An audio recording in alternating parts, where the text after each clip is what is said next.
2, 1. Blast off. Here we are, once again, on the Gilded Trash Podcast. So, yeah, I mean, go ahead. Yeah, it's season 1, episode 9, and I'm saying season 1 because we are going to wrap up this year with episodes 10 and 11, and then in 2025, it'll be season 2. Season 2. Like a show. So last week, if you listened, we talked about drugs. We did. And it was a really fun episode. It was a little bit emotional, but mostly fun. We did actually get a report in from one of our loyal listeners who wanted to share that her favorite drug movie was Natural Born Killers. Which is an amazing movie. It is a great movie. I haven't seen it in a very long time. I'll have to go back and rewatch. Yeah. It's been a while. It has been a while. Been quite a while. So shout out to Sister Alita. Thank you for letting us know what your favorite drug movie is. So what's been going on in our lives since the last time? One of the big highlights was I got to host a show at the Comedy Farm in Altoona. Shout out Comedy Farm. Thank you, Ridge Hirschberger. He's an amazing comedian, and he puts all that together. And it was a great time. I mean, what a lineup! Yeah. I mean, you talk about a good time. Good turnout both nights. Great turnout both nights. Matter of fact, I think he had to add the second show because the first one sold out so quickly. Perhaps. I mean, who knows? But I think he might have had 2 planned originally. I don't know, but regardless, Rich is the man. Yeah, he's a go-getter. He's making things happen in the comedy world in where there wasn't things. The middle of Pennsylvania. Yeah, exactly. And I mean, a lot of great comics. I mean, Christina Mariani, of course, was in town, and she absolutely murdered. Listen. I may or may not be prejudiced against female comedians because I haven't seen a lot of really epic ones lately. However, Christina Mariani is, she's definitely one to watch. This girl is just... She's going places. That kid's going places. Yeah. What do you say? And the guys from Harrisburg, Lennon Free. Oh my God. Absolutely killed it. Amazing. And then the second night, Mike O'Donnell, he was, Yeah. Like I said, stone cold killers, man, because they were just. Yes. The room was in stitches. Yes. I mean, it was really, really good. It was like I said, great energy. It was a fun. Yeah, show. I mean, the most fun I've had at a show. I mean, like in terms of the energy of the crowd. Yeah. All of that. I mean, it was just a great time, and of course, we'll be back up there. Yes. This coming Friday, Black Friday. We'll be back up there. In and around Altoona, Pennsylvania, and you listen to this on Thanksgiving when it drops, then you'll be able to hit the show. Yeah, and speaking of Lennon Free, he'll be back up there along with Andrew Glessner, who's hilarious. We saw him host we've seen him a couple times when we've been up to the Comedy Zone. He's really, really funny. Yeah. I'm not too familiar with the other guy, but it's still going to be a great show. Ridge doesn't bring anybody in that's not funny. No, I mean, he's got it, dude. He's got an eye. Yeah. And he puts on a great show. I mean, and the Comedy Farm is a great venue. Yes. I mean, in terms of being there at Arts Altoona, in the grotto, as they call it. I mean, it's cool. It's got a great vibe. And the Arts Altoona staff are all amazing as well. They're fun, friendly. Sherry's great. Sherry is so nice. So yeah, I mean, yeah, for sure. But yeah, looking forward to it. So yeah. But yeah, I mean, let's get into it. This week's episode's about Thanksgiving, kind of. But it's also about just crazy family stories and just that's what it's about. Just fun family stories. What do you do at the holidays? What do your families make? What do your families make? Now, I don't know why it came out like that. But every time he's talking about food, he turns Italian. I start to get it. It starts to come out of me. Like, you'll see this trend. It's happened in several episodes. That'd be funny to put a compilation together of me just talking about food, like a Italian accent. New York accent, New York Italian accent. Except for I had to laugh and call this out because you got corrected by the legendary the mayor of 18th Street, Jeff Lucchino, who straight up called me out at Mario's the other night because I said hoagies instead of subs when I was talking about New Jersey. But I had to point out that, to be fair, like around Philadelphia, like in the extension of Jersey that's out in Philadelphia, there's a good portion of Jersey that's hoagies. Right. And not subs. But I get his point. It's fair. It's fair. It was a fair call out. It was a fair call out. He's an authentic Jersey boy. So, No, or New York, Jersey. Yeah, whatever. He's an Italian East Coaster, like in that region. So he straight up. He knows. He said subs.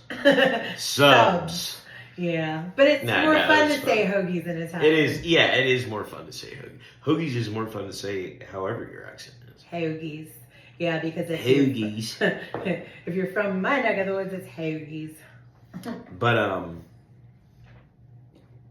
oh yeah, just crazy family stories. That's what we said we were talking about. Yeah. I got off because of the Italian accent. That threw me off. Yeah.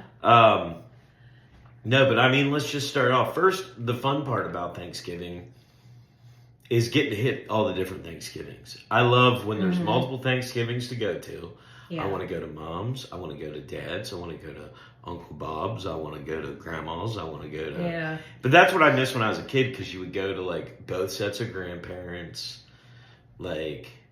You did. I didn't. Yeah. But no, I'm saying a lot of people. Yeah. Yeah, that's what I just mean. It's fun to bounce around and do those things for Christmas style. Yeah. You know, where you're just going to every family and you eat. That's the other thing that I first noticed about Thanksgiving. Of course, food, was I immediately liked different Thanksgivings for different reasons. Oh my gosh, absolutely. Like, because I want to go here because they have the best sweet potatoes. I want to go here because they got the best noodles. I want to go here because they got the best ziti. No, I'm just kidding. No. Oh, but that's a great call out there. So along the way, we've gone to a lot of different families' Thanksgivings. We've been very blessed to be invited to several Thanksgivings over the years. Several. Yeah. And I mean, obviously, there's our traditional family ones.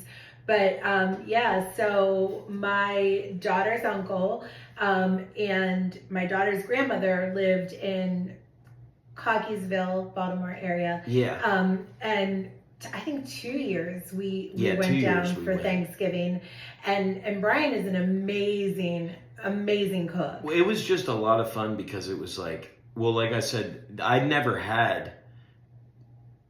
Well, I think it was baked ziti, wasn't it? Yeah. I never had any kind of Italian. Like lasagna or baked ziti. Yeah, I think it might have been both. Yeah. But I never had that, my family never had any kind of Italian. There was never red sauce involved in Thanksgiving in any way, shape, or form. It was the furthest thing from everybody's mind. Yeah. And their family's part Italian. Yeah, so it was interesting to have that. Yeah. That was whew. And I mean... And R.I.P. Sister Barbara. Oh, and Grandma Catherine. Yeah. And ooh, but that was fun though, because that was one of the first times I ever talked to a nun. And it was fun. She was a fun nun. She was a fun nun. I love Sister Barbara. And she was in the location where remember the keepers, father. Well, because they both were from the Baltimore area, right? Yeah. And so the show. Well, Sister Barbara's from Pittsburgh originally. Okay. But she must have been down there. I feel like they definitely knew her for some reason. Yeah. Because they were down there. That might have been where she was, for her nunning. Her nunning days. Back in her nunning days. Well, because Dakota's grandmother was a nun for 5 minutes before she got married. So, yeah. But, you talk about, I never knew a nun would be down to earth. I mean, I'd seen the flying nun, but that's fake. But I didn't know that a nun would be, cool. Yeah. She was so cool and down to earth. She just talked to you like a regular person. Right. And I don't mean regular, everybody talks to you like a regular person. But I'm saying, she was just chill. And for the array of bullshit that Catherine's kids have put them through, she was just really chill. She was just had it very practical. Yes. Which is, not what you would necessarily think about a nun, but she was just very practical, very down to earth, very. Yeah. And that had to come from the experience of being from Pittsburgh and then living in Baltimore, like just having the experience of understanding like the real human struggle. Do you know what I mean? Right. Like, Well, you're a nun. You're touching parts of society that don't necessarily get touched. Right. So you do see a lot of realness. Right. That's why, I mean, it's, if you got a good attitude, you There's can a go lot of far good with jokes a in there, nun. but I won't go there. What? Because priests touch a lot of people. Well, I guess. That's a little different. I do write some of the jokes. Thanks. So yeah, but that's an amazing Thanksgiving experience. But so my first mother-in-law, Miss Linda, she's the one that actually introduced me to green bean casserole, because I had never experienced green bean casserole at a Thanksgiving, and this was in the early to mid 90s. But then my sister, like, that's her thing, so I think that's the time that it probably took off. Yeah. Because I remember it coming out about the same time. Because, like, and even then it wasn't like at every thing. It was just like here and there you would see it at maybe like a church potluck. Yeah. Because we went to a lot of those growing up. Yeah, Church. absolutely. Oh, buddy. Mm. I love the church potluck. You couldn't beat that. Oh man, at Quincy, you go down the basement, low hanging ceiling, but you just see these crock pots, people bringing dishes out of the kitchen. And the cool thing about Quincy too is Dave Wagner, you know, he's a real legitimate cook that's what he does for a living. Yeah. He went to church there, so like he'd be back there. Well orchestrated, is what I'm saying. Yeah, it was always top. Cool. Quincy dinners were always top notch. A lot of my Thanksgiving church activities were around the Ferndale United Methodist, because I would go with Susie and her parents. And I mean, it would be very similar, but it was a lot of potluck. I always looked forward to Susie's mom's Texas sheet cake, because Texas sheet cake. Right. That's why I got the way I got. Yeah, so the dinners so we went to two different churches, you know, of course we went to what we used to do. So when my mom married my stepdad, neither one wanted to give up their church, so the timing was right that we would go to one church for church and then go to my stepdad's church for Sunday school. Oh, right. So we had enough time from when that church let out to drive over to Hagerstown. Right. You know, half-hour ride from one church to the other. Right. And we used to do this when we lived in Greencastle. So we had a half-hour ride to the first church, then a half-hour ride to the second church, and then a half-hour ride back home. But big old 30-minute loops. I didn't like the dinners as much at Norm's church. You know what I mean? Like, they weren't quite as good. Because they're uppity white folk. They weren't country white folk. Well, here's the other... the country white right, folk. That's right. why the food For is sure, better. for sure. Sorry. And not only that, but what I will give Norm's church, though, is, I mean, they had some They're good not meals. uppity. They're very nice. We've had some good... Yeah, they do good breakfast and stuff. They're pancake breakfast, buddy. Rest in peace, Norm, but whoever made the sandwiches at his funeral, like all his funeral food was all made by the church, and it was You know, really I good. love funeral food, dude. I know you love I love funeral food. So much so that it's in his jokes. So much so that actually I might, because I've never referred to it as funeral food. That's funny. Well, because I don't know what everybody calls it something different. But let's be honest, though. I mean, set aside the fact of why you're there. Right. Some of these things got spreads like you wouldn't believe. Better than some weddings that I've been to. Yeah. Like, they got, like, sandwich trays. I love the assemble your own sandwich, like, buffet. Right. At like a the funeral? meat and cheese platter with all the Are you kidding me? I know. God rest his soul, whoever it is. I couldn't even tell you. I'm sure we had fried chicken at my son's. I don't remember any of that. But, yeah. Unfortunately, I've been to way too many funerals. So. But I mean, that's... Yeah, you have the variety pack there. I mean, you don't know what you're getting at a funeral. Speaking of which, when I die, and we'll probably talk about this again. What are we eating at my funeral, buddy? You gotta eat good. Like, you're gonna eat good. I don't really drink that much, but I want everybody to just be at a bar singing songs. Sing all my favorite, sing all the karaoke songs that I used to do. There will be food provided. Yes. That I will make sure. Yes. And it'll probably be seafood. Food will be provided. Depending on how rich or poor you mine, are. You're looking at a smorgasbord that'll rival the biggest one in Lancaster. Lancaster.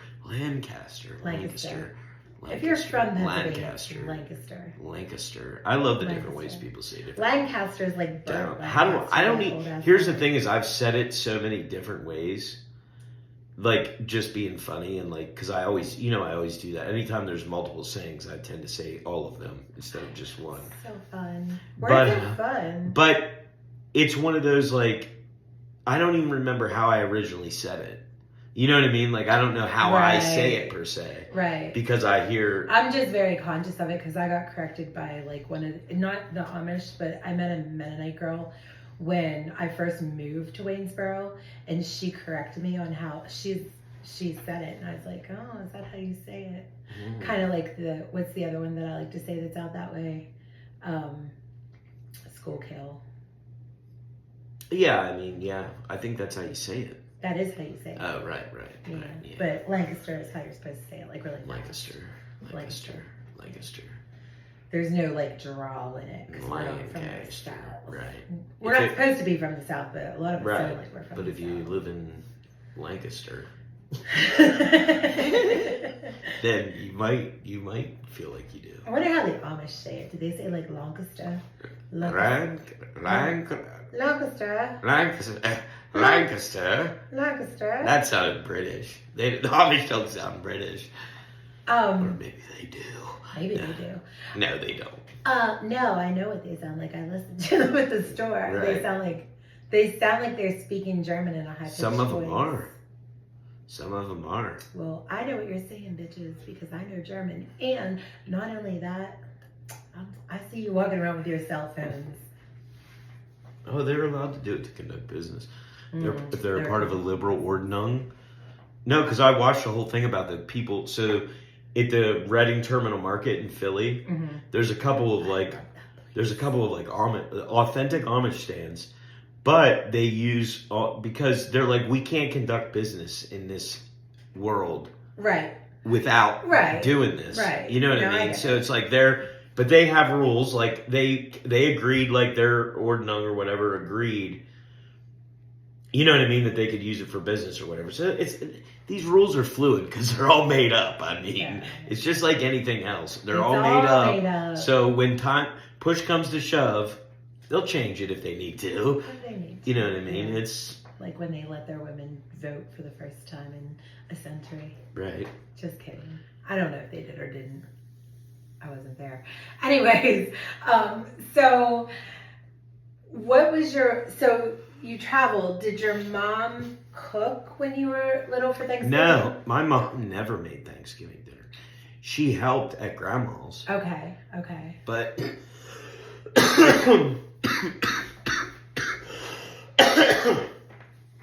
sorry. Wait, let me get this so I can cut that whole bit out. Okay. So when Mom and Dad were together, we went to Grandma Fliggles and then Grandma Reed's. Okay. And then when Mom, at a certain point, Graham, at a certain point, Graham quit doing Thanksgiving. No, at a certain point, though, Graham, because she just couldn't do it physically. So that's when... I feel like we had Thanksgiving at her house the one time, though. Or maybe that was Christmas. No. I did eat a meal prepared by Mary before she passed. And it was like ham and rolls and... I don't remember if there was turkey involved. It was either Thanksgiving or Christmas. Well, it wouldn't have been Thanksgiving. It could have been like Easter or something too. Yeah, you're right. You know what I mean? Because she always did the same things. Oh yeah. I mean, we had grandma. That's you one and thing. I were together for one whole set of holidays before she passed. One thing that I loved about Grandma Reed that I always loved is ham at everything. Ham at Christmas, ham at Thanksgiving, ham at Easter. Turkey too at Thanksgiving, obviously, but like ham was the priority. And a lot of people don't eat ham on Thanksgiving. Right. My parents do that, like sometimes. Right. I don't think you could do it without it. I mean, but one thing I remember that I loved, one time we did, and I still look back on this, we played a football game at Cromwell Fliggles. Like, everybody, like, it was just the right year that, like, everybody was, like, at a good age. You know what I mean? There was lots of people, lots of men, boys that could play. Right. Like, we could field 2 teams and we played a football game. It was a lot of fun. That's cool. Yeah. And, Uncle Kevin, of course, probably was... Well, we always played, like my mom's brothers and them and my cousins and my brother, they would all play a game down at the high school, but I don't remember if it was on Thanksgiving. There was always like a big community game going on. I never really participated in all that, but my mom, I mean, I guess we might have went to my grandparents, like, to hang out for a little bit, especially if there was, like, football that we wanted to watch. Right. Because, like, my whole family was a Steelers family, like my mom's family. My dad's family, my dad's parents passed away when I was so young that, like, I don't know if there was any Thanksgiving goings on with them. I do remember, like, Christmas stuff that I'll talk about next episode. But, but my mom is an amazing cook. And, well, she was before she got... She could listen to this. She knows that she's not up to par anymore. She gets it. I do remember, though, like, the first couple Thanksgivings that we came up here, I remember, like, your mom tore it up. Like, well, because she was just getting around better. Yeah, well, she was working still and she was younger. Yeah. I mean, this is 15 years ago. Yeah, I mean, so she would have only been like, not quite 60 when we met. Right. So she was like, just a couple years older than I am. Running around, tearing it up. It was real, man, that stuffing. Ooh, boy. Yeah, I mean, my mom's stuffing is like, if best. it's not world famous, it should be. It's like the perfect amount of just butter. Yeah, it was like the perfect mix. Celery. Yeah, because I mean, there's only so much you can do with stuffing outside of, like, without going crazy. Like, right, without adding oysters or sausage or all that bullshit. Right. Yeah. Or gizzards. Yeah. Although Carla at work shared an amazing recipe with us on our team thing, and it's like a Jimmy Dean's sausage stuffing recipe. It looked amazing. I've had some good sausages like that. I'm just not a fan. I'd rather go with the more traditional. But the thing that made your mom so good, it was just the perfect balance of all those things. The perfect balance of celery and onion and butter and celery salt. And the bread had that great texture, the right amount of egg, all of that. Yes. It's just perfect. I don't know. Now, I will say, and I though, can do it too, so. I enjoy my Grandma Fliggle's stuffing in the bird. Yes. Like, she Her has a way of getting it, like, to be perfect, without being wet. It's like the right... It's fluffy almost. Yeah. Like, it's weird. But it's not weird in a bad way. Weird in a good way. Right. Her bird stuffing is very, very good. Yeah. What were you just saying about cooking, though, that reminded me of...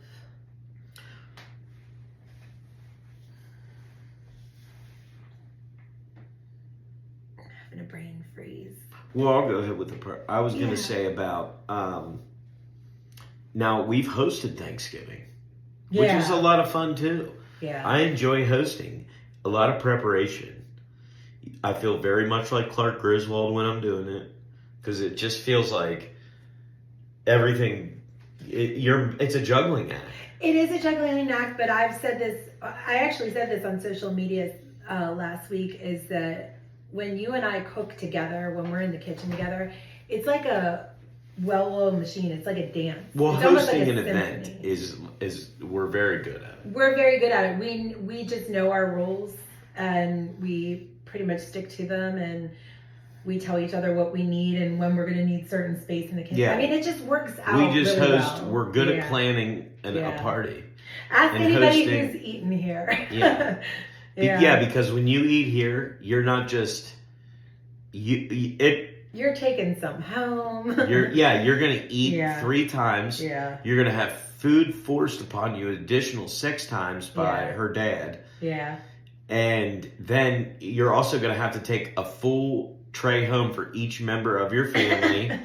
And the only rule is bring your own fucking containers because actually, most of the time, half the time we have them. Yeah, we knew that we were so bad at over making food that we actually started stocking up on styrofoam takeout containers. Here's the thing is, we like to offer a variety. Yes. However, where our fatal flaw is we plan on each person eating each normal amount of each thing. Which that's not how people eat when they take so one of this, one of this, one of that. Yeah, portions, exactly. Right. So that's where but it's fine because everybody always goes home happy. Like I said, yeah, absolutely. Take a good meal home. But so when we first got together, we hosted a couple Friendsgivings, which was amazing because that was fun. When we obviously after Thanksgiving, everybody's like off and married and has kids and all this, that, and the other. So like everybody's kind of grown apart. But I mean, like there was a good core group of maybe 20 to 30 of us at any time that got together, and usually at our house, not always, but Friendsgiving was really fun. I'm just remembering like I don't know if it was the Potomac Street house. Yeah, we did one on Potomac Street, and we also did one on Price Avenue. Yeah, Price Avenue, that's it. But we did one on Potomac Street too. Because that had a good dining room. Yeah, Price did. We had a table. Yeah. That was a nice table. Yeah. But yeah, some more Thanksgiving stuff. One of the things that I always look forward to was hunting. So Pennsylvania rifle season, of course, comes in. Well, for a large portion of my life would come in that Monday. After Thanksgiving. Now, of course, it starts Saturday, but for the PA rifle season. But I also enjoy because growing up, when Uncle Kevin was still alive, we bear hunt in the week leading up to Thanksgiving. Then you'd have Thanksgiving, and then you were going back out there for deer. And what happened to Uncle Kevin's bear? What do you mean? He didn't get a bear. I thought he had one in his downstairs. Didn't he? I'll have to look that up later. I don't remember him having swear. because his dad did. Oh, okay. His dad had that bear. Okay. Maybe but that's what I'm remembering. Yeah, I don't think he had a bear mounted there. Maybe I'm thinking of Gregory's. But no, yeah, I mean, but it might have been. Might have been his dad's too, but yeah. But yeah, so I love that stuff. Of course, when you're growing up, being off school, is like the ultimate. You know what I mean? You have a blast that weekend, and for me, hunting in between was like even better. Well, and I love being a hunter's wife too. Like, there's a whole like kind of culture. There's like rituals that happen. I mean, you don't do it, but Marty used to do the whole like going out the week before and buying everything that he could wear, whether he needed it or not. You know what my favorite part is, though? You're probably able to guess. Sassafras tea. Well, but I was gonna say packing my lunch. I mean, that's my favorite part, is planning out my snacks and my food for the day. Yeah. As I'm out there in the wilderness. And what I don't like is when you go out there and it's not cold. Because then I don't feel like, then you're just like, it's not the same. But when you're cold, you're like eating to survive. You know what I mean? Like, you're just barely staying warm. You're eating to keep warm. No, you're right. Because I remember the one season that it was like unseasonably warm when you got back from hunting, you kept forgetting your food was still in your pack because you didn't eat it or whatever. Right. It was disgust. Yeah, well, that's what I'm saying. That's what happens. But no, but I mean, obviously the main thing I love about hunting is fucking deer jerky. Yeah, I mean, jerky, of course. And bologna. And bologna. Bologna and jerky. Bologna, the meat products of, I also like chipped venison, like chipped beef.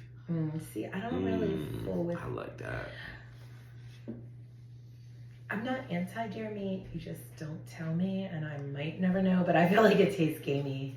I mean, some of it probably does. But I do like jerky. Yeah. And I did. Who doesn't like jerky? Obviously, people who So, are like, weird.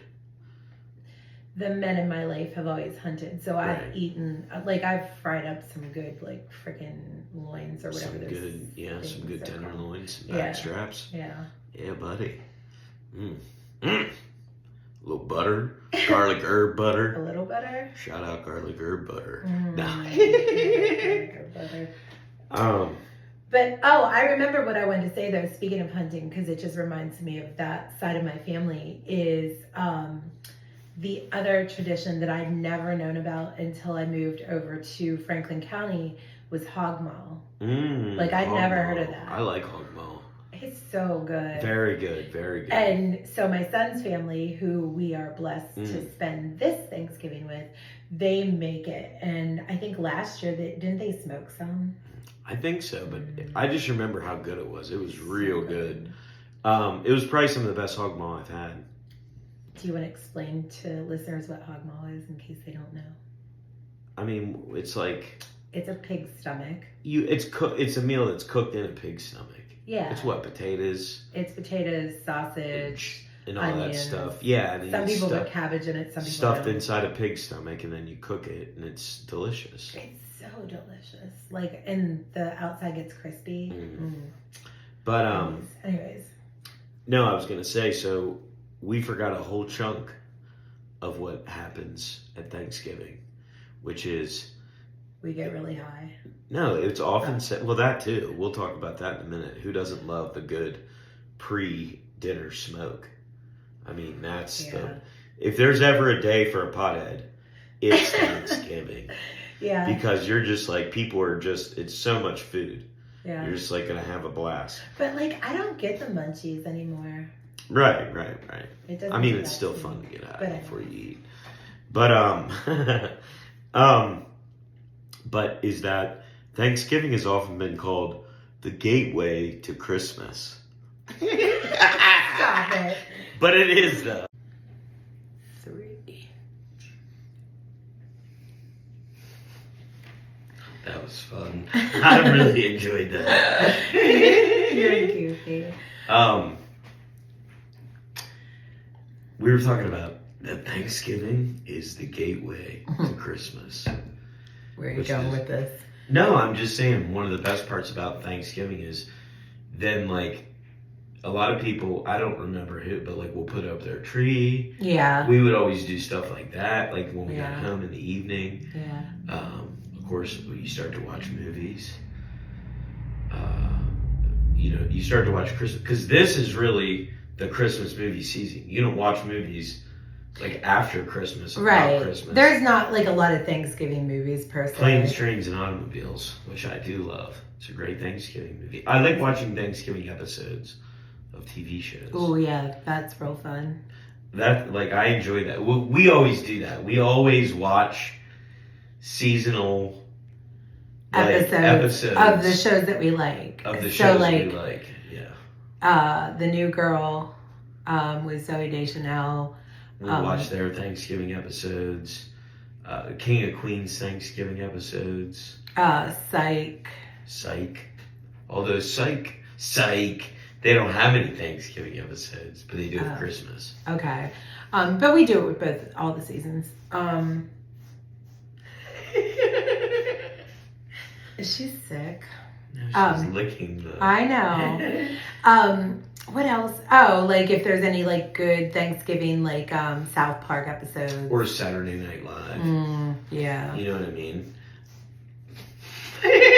Sorry. We have a cat right now that's literally licking the desk chair. I don't know if you can hear that noise. That's the cat licking the chair.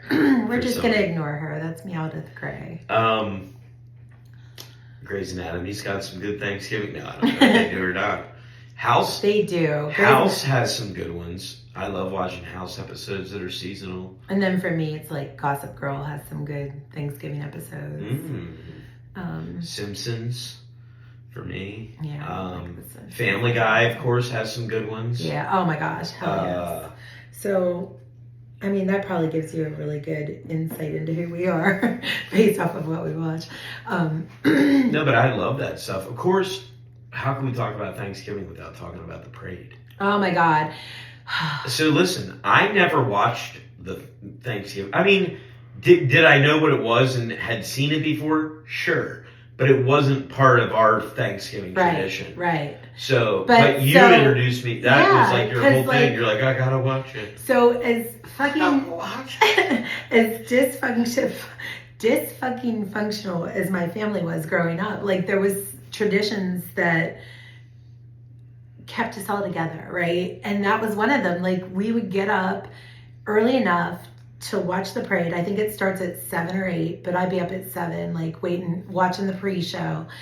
And I'm such a sucker for like lights, dancing, music. So, and then, excuse me. But like when you're young, like that's how you get to see all your favorite artists and all your favorite acts and shows and all that stuff. So, I mean, is that recording correctly? I don't know.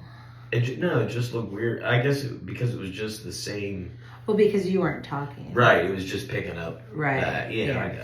But anyways, so like, and my dad would always make like a light breakfast. No, I mean, my dad's like huge on breakfast. So he would always make like toast and eggs because we didn't want to like fill up like crazy. But see, that's what's crazy is we never ate breakfast. You're going to Thanksgiving, buddy. Some people did, but like my parents made it. Well, I know. That's what I'm saying. That's what honestly, like, that's what I hated when we would come up here to visit. Is like, listen, you made the biggest meal ever the night before when we got here. You force fed me a fucking all-star American special breakfast with bacon, sausage, ham, eggs, potatoes, French toast. Just say no. Yeah. And then you're like, oh, we're eating at 2:00. What? What is happening right now? Who's eating? Who has room to possibly eat? And then you're going to criticize me when I only eat small portions. And be like, that's all you're eating? That's all you're eating? No, I love it. And so, yeah, the Macy's Thanksgiving was like, it's such a heartfelt memory for me. I at least glimpse it now. I mean, as an adult, I don't have any grandchildren that I know of. So like, right. It doesn't feel as fun anymore. Plus I don't know the acts. I mean, like I only listen to country, like, and I'm not against other acts, but I don't know what the kids are listening to these days. Right. So I feel a little disconnected.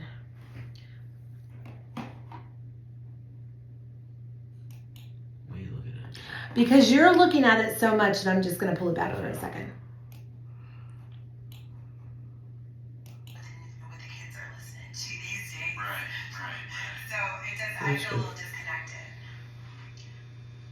I just never noticed they did it before. I was just watching. All right, we're back at it. 3, 2, 1. No. Oh, damn. Okay, ready? 3, 2. I don't know why I like that. It's fun. You're a nut. It's fun. I'm keeping all those in the video. I don't know why I enjoy it so much. That was fun. I gotta stop bouncing my legs. So yeah, the Macy's Day was like my big thing, and I'm such a sappy, emotional fuck that like I'll sit there and bawl through the whole thing for no reason. It's a happy event. Like I love it, but I'm just like weirdly emotional that way. I will also say, as far as Thanksgiving things, football, of course, obviously is a huge part. But like, what's weird for me is like, growing up, football wasn't a huge part of Thanksgiving because there was only like 2 games, and it was always like the Cowboys and the line. And nobody in my family cared about any of those teams. Right. So, like, the game would be on, but nobody was really... Right. You know, Uncle Tom's sleeping in the recliner with the game on. You know right, what I mean? Like, exactly. That's it.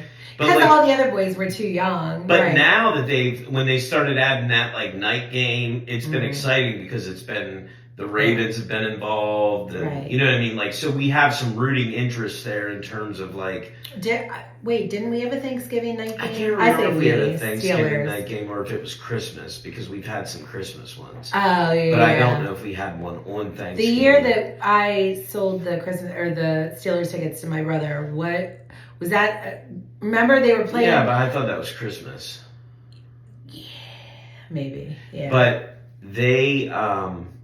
Yeah, because it was snowing. But I think that they might have played the Ravens one Thanksgiving night. Regardless, long ago. In the land of the Monongahela. No, I love it though. And again, and I say this probably every episode, like my family was diehard Steelers. Like my mom, my dad, my grandma, my grandpa, all my aunts and uncles, all my cousins. I don't think there's one person on my mom's side of the family that exists that hasn't married in to the family. Because I know some of the new kids are, well, no, my cousin. Some of the new kids on the block. Wait. My cousin Trey, the one that just got married, I don't think he's a Steelers fan. Right. But his mom regardless. Yeah, majority. Yeah, I mean, my family was, they're not a bit, well, nobody on either side of my family is really big football people. Uncle Kevin was. Uncle Kevin, yeah. Yeah, and Hunter is. Yeah, Hunter. But I mean, like, the majority of, like, you know what I mean? Right. Not that they don't have the game on and stuff. Right. I don't even know. Right. You know what I mean? Like, and even Dad likes football, but his brothers don't really watch football. Yeah, and whereas in my family, it was like, there was NASCAR season, baseball season, football season, hockey season. Like, my uncles are into all the things. Now, see, like, Pat Fligel and Uncle Kevin both love NASCAR. So when we'd be at Grandma Fligel's, Pat Fligel always had races on Sundays. Mm-hmm. You know what I mean? Like, that's... Yeah, my grandfather did not. And I'd go back and ask him questions and, like, because you know what I mean? Nobody else watched it, but they were really into it. When I was younger, I fucking hated racing because that's literally, like... because my grandparents had a swimming pool, so we would always be there like all summer long, and my uncles would be like blasting NASCAR races on the radio, and I'm like, what the fuck is this bullshit? I was also only like 12. What's weird about NASCAR is, like, so first off, I always loved NASCAR video games. You know what I mean? Me too. But, like, and I do enjoy watching, like, and I had a great time when I, been to the race. But yeah, I love the races live. And when I bet on racing, I love, like, to me it's exciting. It's just not exciting to me to watch without a little sugar on it. You know what I mean? Well, I've never bet on a NASCAR race, I don't think. I've bet on the horses. Yeah, it's just, there's got to be, because, like, to be honest with you, She's licking again. Yeah, I mean, it's just one of those things. Now, I'm trying to think of other... I mean, there's really not a whole lot of other... I don't know, is there any other sporting events? Yeah, there's not like a big Thanksgiving tradition. I know, I mean, NBA is Christmas. They always have big, like, Christmas games on the NBA, but I can't really... I don't know if hockey has anything with Thanksgiving. I don't remember that being a thing. So, let's veer from sports. And so is there any, like...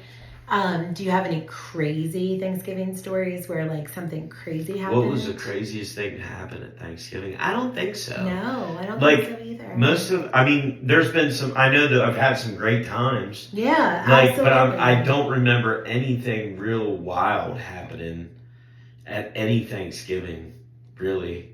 That's a boring ass answer, but...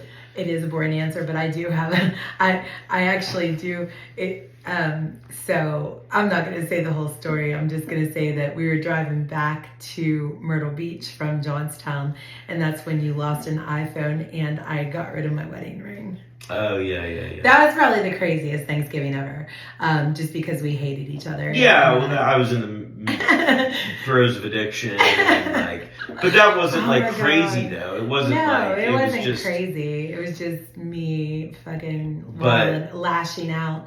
But it was post Thanksgiving because we were on our way home. Mm-hmm. But yeah, like I don't do Black Friday shopping, so like I don't have any like wild Black Friday stories. Well, that's another great point to bring up about Black Friday. So of course, like Dad and Linda, my dad and my stepmother both worked retail. They both were like manager like Rite Aid, CVS, various stores over the years.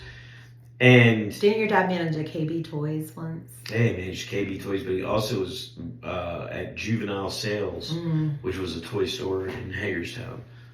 There was it a was it a chain or just a? I think it was a small chain. Okay, because I had never heard of it. Yeah, and they had a great big store with all kinds of Power Wheels. Dad one time let us ride the Power after work. That was like, you talk about fucking awesome. You know what I mean? Like, you're a kid, your dad works at a toy store. He lets you in after they close and lets you ride Power Wheels around the store. I mean, that's like movie worthy. Yeah, that is. That's like every kid's dream, is to have free reign of the Power Wheel in the store. Yeah, for sure. And it was a good time. That's cool. And so, what were we talking about? Just, was there any crazy? But Oh, neither of us no really had any craziness. crazy. Like, no. Oh no, but we were talking about Black Friday shopping. Oh yeah, Black Friday shopping. So, but I was aware of the first time I ever heard, they're like, you know, we're getting ready, and they're like, tomorrow's Black Friday. And I was like, when I was a kid, I was scared. I was like, what is this? I seen a commercial, something about Black Friday. I was scared. I was always afraid of the end of the world as a kid for some reason. What? Because you know, when you're religious, when you're raised in a religious household and you start like I'm inquisitive. So at 6, I'm like reading the book of Revelation, like, dude, I don't want the world to end. You know what I mean? But I was always fearful because there's signs that you look for, and I was always looking for the signs. Oh my God. And every time I seen one, I was like, man. Kindergarten, one time the sky turned like red and like got crazy because there was like a tornado.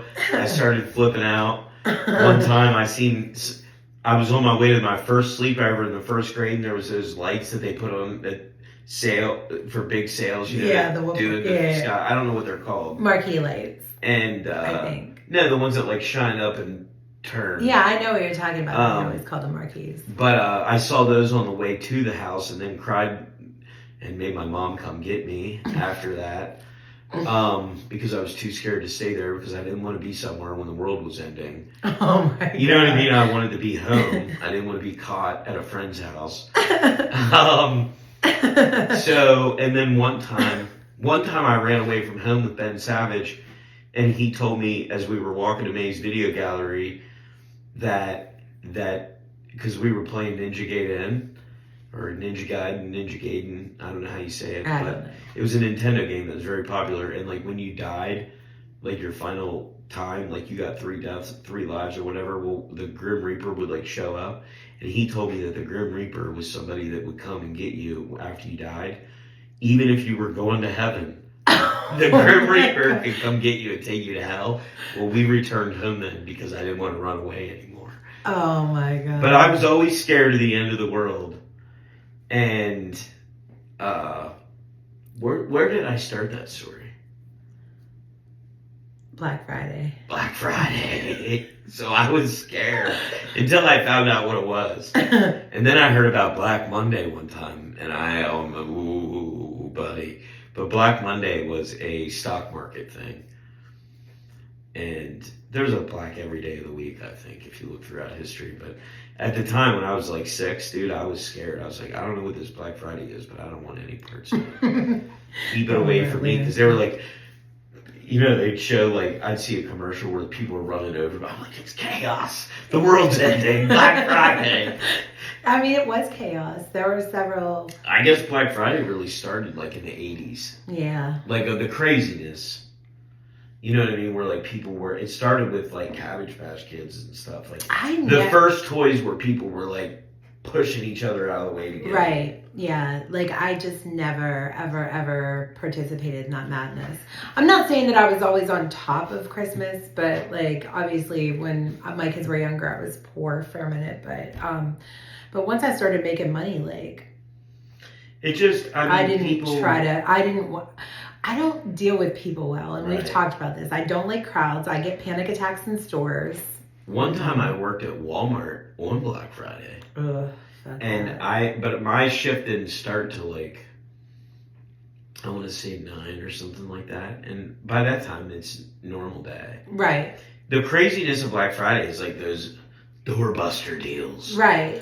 Doorbuster deals this weekend. Well, thank God with the age of internet, a lot of I know that helped eliminate a lot of the crap, but people still They still go out for There was meals. probably a 15-year period where Black Friday was insane. Right. Like where people were pre-internet. lining up at like 2 o'clock on Thursday. Probably from like 85 to 2000. Yeah. Even into the early 2000s. Well, because they would do those, and I don't know if they still do it because I haven't had kids that needed these kind of things in ages. Even, you know, Dakota stopped wanting anything whenever she was 16, as far as like that would be anything that we couldn't get easily, right? Right. So like I just never had to deal with that. I don't get it. I'd just rather not deal with that at all. Like, I'm never the person that's like, I'm not lining up for nothing. No. I don't want it that bad. I don't need it that bad. Oh, but what I was getting ready to say with that is like they used to do that on purpose though, and only release certain things on Black Friday. Like they would release a shipment of Nintendos when Nintendo was the brand new thing, and fucking you couldn't get them. And I mean, it was insane, and it was very calculated to make sure that they sold out the first batch. Doorbusters. Fuck doorbusters. Doorbusters. But no, but yeah, so the beauty of Black Friday to me was, as a kid growing up, was everybody else was working, so we got to stay at grandma's. You know what I mean? On Thanksgiving night. Yes. So you're there. That was my favorite part. Staying at Grandma Reed's Thanksgiving night. You're watching whatever you want. You're eating her homemade rolls, leftover ham sandwiches, turkey sandwiches. You're going to be eating cinnamon rolls in the morning. So much so that he was still sleeping over her house on Thanksgiving Eve in like his late 20s. I'm joking. On Thanksgiving Day, I was. I mean, because I lived there. Right. That's still. Oh my goodness, dude. All the pies. Oh my lord. Dude, no wonder I like became a foodie. I know, me too. Because it was just like, oh man. Well, so speaking of pies, one of my very, very favorite things around the holidays is pecan anything. I love pecans. I love candied pecans. Pecan. Is it pecan or pecan? Well, I'm going to say pecan. You say it how you want. I don't know. If you're in the South, I think it's pecan. But regardless, so the one year that we lived in South Carolina, my girlfriend lived in South Carolina as well, but she was originally, she was originally from the South, but she lived in Pennsylvania for a lot of years. So we wanted to bring her kids some Pennsylvania dishes, and I did some shit that I'd never done before, and I did some kind of Amish corn pudding. I love corn pudding. I love corn pudding. But I also That's going to be a wild sequence. I also did candied yams like 4 different ways, I swear. I loved some of your sweet potatoes. That one that you made. So it's Paula Dean's recipe. It's my favorite sweet potato recipe of all time, but it has pecans in it and pecan crumble on top and brown sugar, and it's more like a pie. I tell you what, she may say the N-word, but that pie is almost worth it. I've seen black people at her restaurant. No, I know. People don't care. If the food's good, people don't care if they say the N-word. But so I made mashed sweet potatoes. I made traditional, like just cubed with marshmallows. And then I made the Paladines. And I made the corn fucking souffle. And I will say, like, I'm not a big fan of sweet potatoes. Like, I like them. I love sweet potatoes. But I get tired of, like, eating them, like, at Thanksgiving, like, the sweet way. Like, I don't like a lot of that. But, like, I've learned to, like, love them because but those ones that you made, the Paula Deen ones were like, I could eat those amazing all day, but like I'm just saying, normally I eat a few of them and I'm done. I'm good, but those I could, my goodness. And I just like my mom's with the marshmallows on too, because I just love toasty roasty marshmallows. Burnt marshmallows are my favorite flavor, I think. I don't like them when they're like mashed. Do you know what I mean? Like, Right. I think that's what does it for Some me. people just dump them in sand syrup and put the marshmallows over top and let it go. I like that when they're still chunky. I like that. Yeah. That's how I like it. Because if you mash them and you add too much like milk or butter when you're mashing them, sweet potatoes get really runny easily. See, so Grandma Reed had good ones that I always loved. They were like always the hunks, but she just made like her monkey bread syrup basically. It was just butter and like brown sugar. And that's all that they cinnamon, were. Yeah. And they weren't, there was no marshmallows, but they were sweet as all get out. You know what I mean? It was syrup. Right. I mean, I love it. I'm trying to think. I always look forward, obviously, to my mom's stuffing, but the one thing that's weird and store-bought that my family does on Thanksgiving is those brown and serve rolls. They just come in like a 12. Well, let's go to, now that we're back to food, let's go to cranberry relish. So I enjoy both kinds. I enjoy the weird shaped form in the thing from the can. Oh, yeah, that's what I like. That's what I'm talking about. When you said weird shaped form, I was thinking of the chunk. No, because it's like you could take it out of a can and it looks like a can. No, I get it. But I love the fresh cranberry salad too, like Grandma Fligel makes. Grandma Fligel makes good cranberry salad. I just don't prefer chunky. And she also makes, what I also love is her fruit salad. Her fruit salad is so good. We talked about that on I know we did talk about it. That's how good that fruit salad is. And you'll hear about it at Christmas time because I'm bringing it back up because she makes it in that giant Tupperware container. And I swear that thing's got flavor locked into it from the 1980s. It does. It's like, do they even make them anymore? It's a Tupperware container, but it's like a 5-gallon bucket Tupperware. No, it's not 5 gallon. It's 2, at least. It's 2. I think. It's not 1. It's definitely more not than that. 1. Yeah. It's like might 2. even be 3. It might be 3. It might even be 3. It's big. Do we have any Tupperware consultants that can tell us the biggest size? It's clear, has a blue lid, or does it have a gray lid? No, it has the old. It's about the color of a cigarette-stained white wall because it's been around for so long. It's got the baby. Do you know what I mean? And originally, I think it was white or clear-ish. Do you know what I'm saying? Like, and now it's just sort of. I love it. It's a good size though. She might not even have that anymore. I don't know, but that's the one I grew up eating. She had a big ass one at the last. Yeah, I don't know. Like I said, I'm pretty sure they don't make that one anymore. Which is why she's been using that one. Does your mom sell Tupperware? No, but she definitely knows who does. She knows. She knows who does. I love it. Keeps her ear to the streets. We need to talk about that. We'll talk about we'll do a small business episode where we talk about all that bullshit. You know what, this is so funny. We talk about my memory in food. I remember driving to a Tupperware convention in York. And the only reason I remember it is because Mom had pre-made egg sandwiches. Just white bread, egg, like Waynesboro style with like just fried egg. No, scrambled egg. White cheddar, American cheese on bread, and a good old fashioned egg sandwich, and it is delicious. But we had them to go. I remember that. I also remember one time we went to a flea market with Dad, Linda, and Carlisle, and we stopped at a Hardee's. There was a Huey Lewis and the News were there. Their tour bus was parked outside, and we went inside and I had raisin biscuits, the cinnamon ones. Did your dad talk to Huey Lewis? No, he wanted to though. I was like, "Who's Huey Lewis, and why is this news?" So Dakota actually touched the hand of who's the lead singer of Alabama?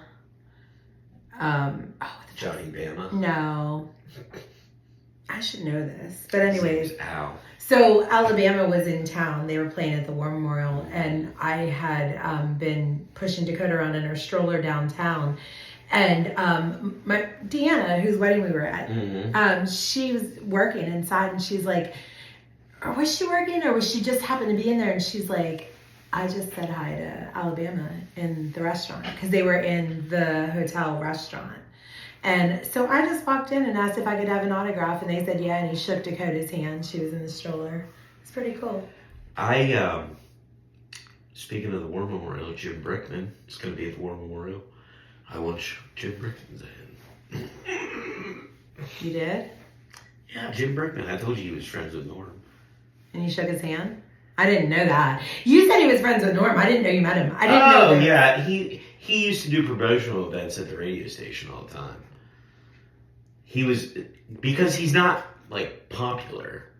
So, like... Why did you say it like normally? He's not, like, popular. He's not, like, popular, but I'm just saying, like, he's not famous. I would bet you could go ask 100 people in the street who Jim Brickman is, and they don't fucking know. Like... I'd never heard of him. No. He's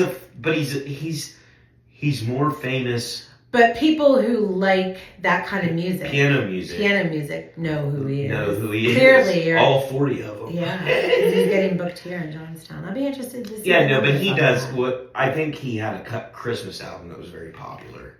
It was like piano Christmas albums, like back, Well, if it's a Christmas, I mean, I don't care who the artist is. If they're doing Christmas music, I'm down. But I'm in. Jim Brickman, he's not even. I'm joking. We've got so much going on. No. I'm not talking about that. I'm talking about you shook his hand. Yeah, and I also met Lou Scally. It doesn't really, it's not that big a deal. No. Even John Tesh isn't that big of a deal. You know what I mean? Out of all Norm's people that cohorts. We went to a Mariah Carey listening party one time. I didn't get to like meet her, but like we saw her, like we're hanging out there. Norm met her. She was in the room. I mean, lots of people. So Norm was hobnobbing with celebrities, dude. You kidding me? When you were a radio music programmer in the 1990s, you held the keys. Oh, didn't he like meet Shania Twain? Oh yeah, sure. He met everybody. But I mean, he was the director of music at a radio station, and that's how they get people to play their stuff, is they let them meet people. Yeah. They get all the local radio stations together. They have like a little meet and greet. That's exactly right. They have what they call a listening party. And then they have all the radio station people in there shaking hands and taking pictures. And that is basically how they're like bribing the radio station people to play their music. Yeah. And of course, there's food and right. all that stuff. So yeah. Nowadays, it's not even like that because, they still do have listening parties. I'm pretty sure that's how Brandy and Taboos are friends. Yeah, I'm sure they still do. I mean, it's just probably not as big now that radio is not as big. But whatever it is now, those people were there at the listening. But, whoever's controlling what people are listening to. On, like, places where they're not in. Speaking of listening to people, I'm just going to give this girl a shout out real quick. Everybody's talking about Bella France, so I won't bring her up. The one that does the Grand Tour. Okay. We do love her. But Billy Bob gave her a shout out. That's his crush. Oh, okay. That's not creepy. I did hear that, but I didn't put that together that's who that was. But no, the girl that I'm talking about is Carter Faith. She was very good. Yeah. She's very That's good. like the style rating that it felt like Loretta Lynn when she's talking about very good. Fifth City and all that bullshit. Like, it's cool. It's cool. Very cool. Anyway, so Carter Faith, if you are looking for new country music to check her out. Yeah. No, I agree. Part of the other thing that I miss about Thanksgiving, like warm Thanksgiving memories, is a lot of times Mom would take us to look at, because people, put up their Christmas lights. So a lot of times, like, we drive around a little bit, like when we're leaving wherever, and look at some Christmas lights. I love put some Christmas music on it, because most of the radio stations would start playing Christmas music. Yeah. Oh, I love looking at lights. Well, I could drive around looking at lights, listening to music all day long. What's that one house out in Leitersburg that always does the big... Oh, yeah, out there on Leitersburg Pike. I don't know what it's called, but it's just that's the thing is, like, every community has known people that do it every year. Right. Like a lot of the people, they do it every year. It's like a big thing, and everybody knows to go and watch and check it out. And I tell you what, the best light display I think though that we went to was that at the park there in Williamsport. Yeah. That was awesome. Williamsport, Maryland. Yeah, Williamsport, Maryland. It's just like their little town park or whatever. They have it all done up. Yeah, it was. And so you drive fun. through it, and you turn your radio. It's really cool. Because it's a park, so they have lots of, you know what I mean? There's lots of room. Right. And stuff for them to decorate. So right. It's like, it's a big property. Well, one of the ones on my bucket list for this year is the Pittsburgh Zoo. Has an amazing light display right now going. They let the monkeys do the whole thing. They let them. Just give them free reign. Some of it looks crazy, but some of it's good. Yeah. I heard that the pandas pick the music this year, though, so I don't know. So, I'm just trying to think, because we're good. We're at an hour. I am going to do my little rant ski here. Yeah, sure. And then we'll talk about what we're going to talk about for next time. Do you have an outro? Or are you going to? No, I'm going to do that later. Okay. So, yeah. Okay, cool. So, a little bit about me. No, I'm joking. So, this Thanksgiving is going to be a little bit shitty, even though I am with my friends and family, because it's going to be the first Thanksgiving in all of her adult life that I'm not going to see my youngest child, because she's one of the crazy liberals that think all her rights are being taken away, and I voted for Trump. So, here's what I'm going to say about this. She blamed not only her mother, but the rest of the people that voted for Trump for... Half of America hates her. Yeah. So I'm going to break this down real quickly because I've talked about it in my socials. But I want to have my story on record. And I can finally say all the things out loud that I want to say out loud. Right? Not even going to get into whether or not I was a good mother, because that is... None of that's relevant. It's subjective. Yeah, you could debate that. It's subjective. But put it this way, she didn't want for anything. She was probably a little bit spoiled. Yeah, very spoiled. Did I take care of her mental health as well as I should have? Probably not. Right, there's lots of things, 20/20 vision, but that's not the kind of But thing. she had counseling. Yes. No, I agree. I also continued to pay her phone bill until last year. She was still on my insurance until Friday. So it's not like... And she's how old? She'll be 26. Yeah. She just turned 25. Yeah, we did say that. Yeah, That's what I was leading into that one. Yeah, she just turned 25. Awesome. So, here's why we will not be spending Thanksgiving together, even though she has disowned me. It is because... You look like you're gearing up to fight somebody. I'm just getting a good view.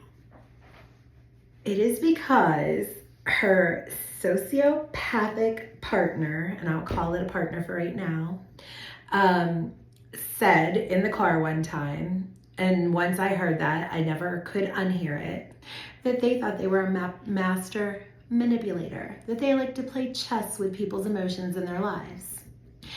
And if I failed at parenting, it was in that moment when I recognized that he was a little psychotic fuck, that I should have cut it off there, but I didn't, because I was so happy. And perhaps we should have cut it off with the sundress and Easter bonnet. Well, let's talk about that. We're going to get into that, because so she thinks that I voted for Trump because I'm transphobic. Because her boyfriend, who's a man, says that he's a woman, and says that, and I don't know what they have going on, but like neither one has ever dated anyone else. Well, she did date that kid in South Carolina for a little bit. Yeah, but that was like puppy love, elementary school love. Like this is her own, like they're their only. So like, I hate to tell you this, kids, but in my book, you're straight. Right, like you've never, and yet you want to change all these rules, like. Sorry. Right, like, so. I'm just saying, don't jump up on somebody else's cause. Here's what pisses me off about it is that I literally had a female fiance for 2 years. Well, it wasn't 2 years. We were off and on for 2 years, I would say, of Dakota's life. I had a living girlfriend.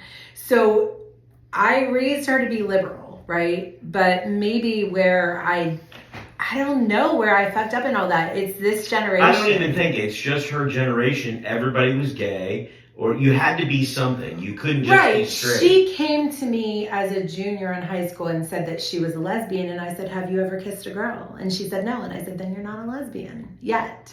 Like, I just didn't understand what these kids I felt like she wanted to be a lesbian because it was like the thing to say. That's just it. It started off that, but then they got into all these other things. Well, then when they had their, now they have their own weird identity. Like, who knows what it even classifies as. Right. And her argument to me about why she was cutting me off is because she was a trans female with a uterus. Now, that doesn't even how can you be a trans female with a uterus? You were born a female and you've taken 0 hormones.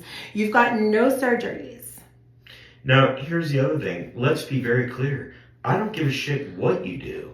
That's what I want to get to here, because I wanted to straighten out the whole whether or not I'm transphobic. Right. No. The day that I found out that she blocked me on all social media, I was getting ready to send her a video from a trans content creator that I fucking love who voted for Trump, and I wanted her to have another opinion, and I found out, oops, you're blocked on all social media. 25 years old and doesn't even have the balls to come and tell her mother that she's cutting her off. She just lets her find out, right? So then she throws around the word suicide to me, which pisses me off because she knows that I've experienced that in my lifetime, right? If she needs mental help, she needs to go get it. But she has a family who's going to accept her and love her so they can take her to get the mental help. Now, I'm not. But the reason why this pisses me off is because I watched this kid go from wanting to be a journalist, wanting to be on Broadway, to working 40 hours a week at a fucking broken down shithole hotel while her boyfriend does nothing.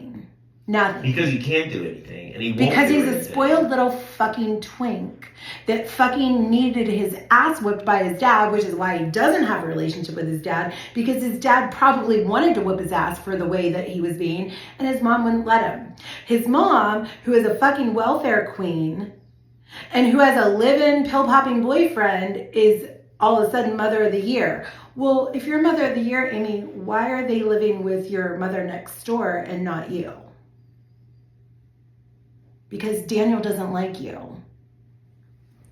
And the final thing I'm saying on this is that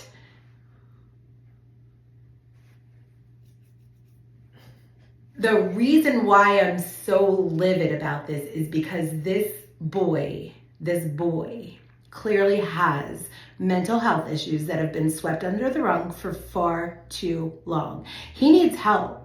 And my daughter is never going to get help until this kid gets help. Because she's fucking sucked into his little sociopathic world. Right. And he's a loser. Any man, woman, trans, he's a loser. So, but I want to end this on a funny note because I want to tell this story. Yeah, sure. So they're living with Daniel's grandmother, who does not know that he cross-dresses as a woman. And we were going to a wedding that Scott was performing the fucking ceremony. Scott was performing the ceremony. And they know, if they thought that I was transphobic, do they think that I would let them pull this motherfucking stunt? No. Somebody walks out onto the porch when we go to pick them up, and I thought it was my daughter, and it was her motherfucking boyfriend in a dress. To go to a wedding with us, a family wedding where Scott was performing the ceremony. Didn't say a word. We were like, okay, cool, whatever. Let's go have fun. Took pictures of them together. We did not care. Till this dumb, you got to tell it. Well, we're standing there. Well, I mean, and the whole time, he was talking in his lady voice.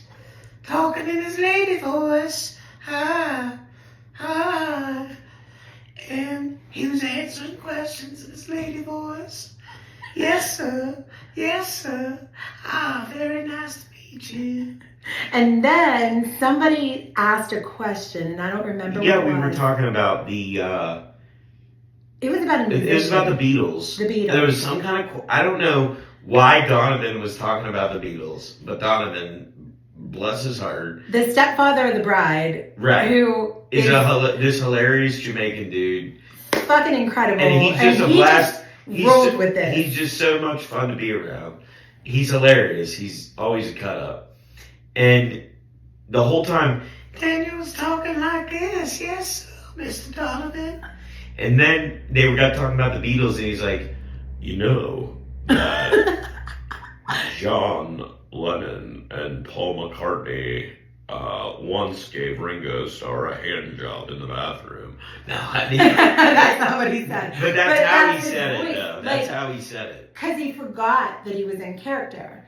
And he forgot that he was pretending to be a female. And then Donovan turns around, he looks at me, and he goes, I thought that was a woman the whole time. He said, I thought it was just a really ugly girl. But, and I'm not here to, like... I'm not even. No, I'm not being petty. That's I don't want to go into the look shaming because that's a whole nother rabbit hole that I could go down. Right, but I will. He's an ugly fucking broad. Yeah, he's not going to make a good looking woman. And so the problem is that how are they going to pay for any surgeries if my daughter's working a minimum wage job because she couldn't finish college because of him, and now. He once asked how to sweep up glass at his job. Right. And he was the so-called maintenance man. He's the maintenance man at a hotel, and he asked how to sweep up glass. The fucking broom.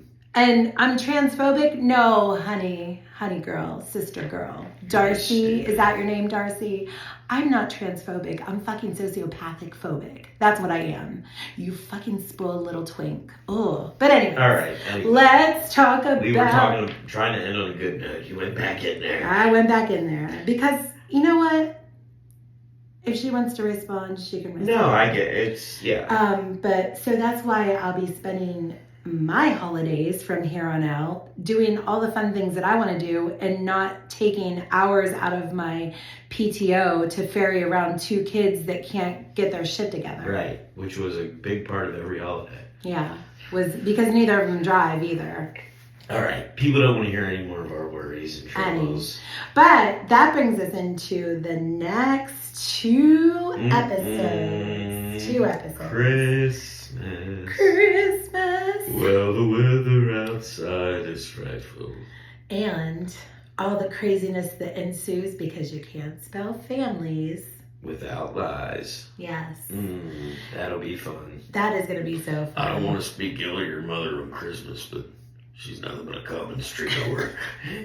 If you can't tell, we love the movie Four Christmases, so we're going to break the next two episodes up into Four Christmases. 2 Christmases apiece. 2 Christmases apiece.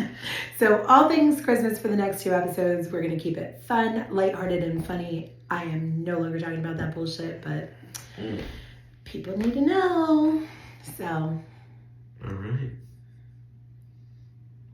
And because you're going to cut in a outro later. Right. Well, no, I always like to say goodbye, though. Oh. Goodbye.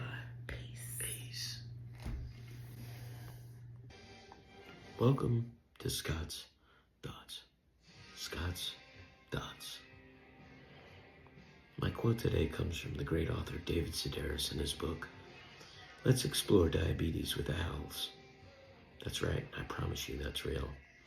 But there's a quote in there that says, it's trash. You're trash. Your whole family's trash. Now it's a good time to remember that some of your family members are trash, but it's okay. Because family is family. You love them, you hate them, you accept them. And that's Scott's Thoughts.